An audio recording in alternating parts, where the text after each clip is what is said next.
Hello, this is James Hunter, and that's a shameless bicep shot, I know. I'm gonna make a video today, and I'm gonna call it magical thinking. So magical thinking is not necessarily nothing new when we talk about this idea of what is magical thinking. So in my industry, what I do, if you work as a therapist, this term's been thrown out there before.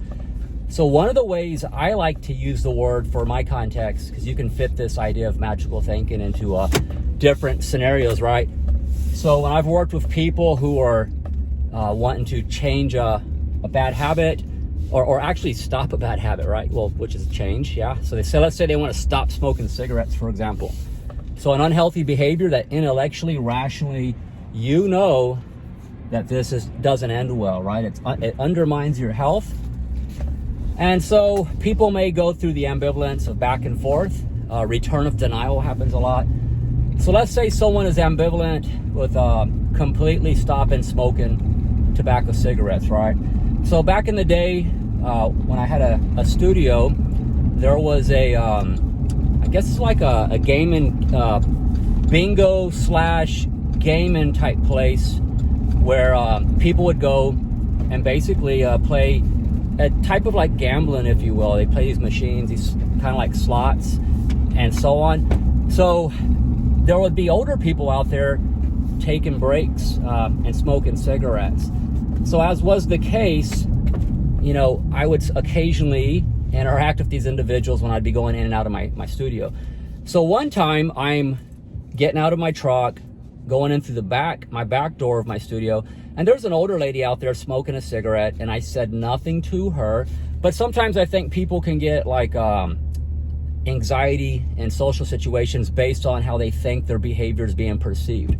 So myself at that time, I was wearing my my gym clothes with my trainer shirt on, so it was pretty obvious I was a personal trainer and / also therapist counselor too. So she looks at me and she says, "I only smoke when I'm here playing bingo at this business that was next door." And so I kind of just listened to her, didn't say nothing. And then this individual goes on to telling me about their health problems. And they had some significant health problems that they were dealing with. So this individual was essentially talking about, basically, they don't smoke when they're home, so no cigarette smoking at the house. It only happens at the bingo parlor. So as if where you smoke cigarettes matters, right? This is magical thinking. As if somehow the laws of the universe, maybe the physical laws, physics, whatever, right? Think of some universal laws that we know of. As if somehow they are suspended and this reality no longer exists based on where you do a particular behavior, right? Because at the end of the day, it doesn't matter where you smoke a cigarette. Smoking cigarettes is always going to be bad for you. It's always bad. It doesn't matter if you smoke it when you play bingo, or what about people who say, "I only smoke cigarettes when I drink beer," right?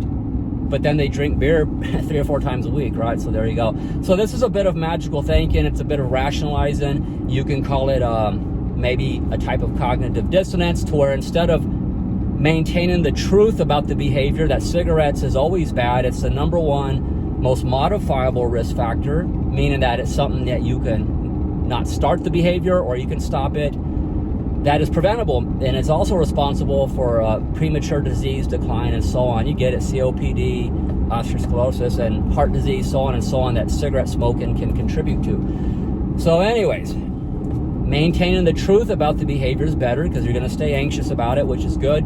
You're more likely to do something about it. But a lot of people do this distortion or magical think, and they rationalize, and specific to the location of where you do a behavior, right? I know some people make a joke. Well, if it's not in my zip code, it doesn't count. Again, the location where you do a behavior. So that's my encouragement to people, is that, you know, be careful of that. It doesn't matter if you're on vacation, if you're in a different country, if you're out playing bingo. And let's say you don't do it at home. At the end of the day, if it's a particular behavior that you know doesn't typically go well for you, it's typically something where you're abusing something, whether it's cigarettes, marijuana, alcohol, and in your situation it is disruptive to your health and life, then at the end of the day it doesn't matter where you do the behavior, because it's typically going to progress again and just kind of get back to that level it was before, and sometimes it could be worse. So anyways, that's the word for today. Be careful with magical thinking. It's better that you just be honest about things. Call a spade, right?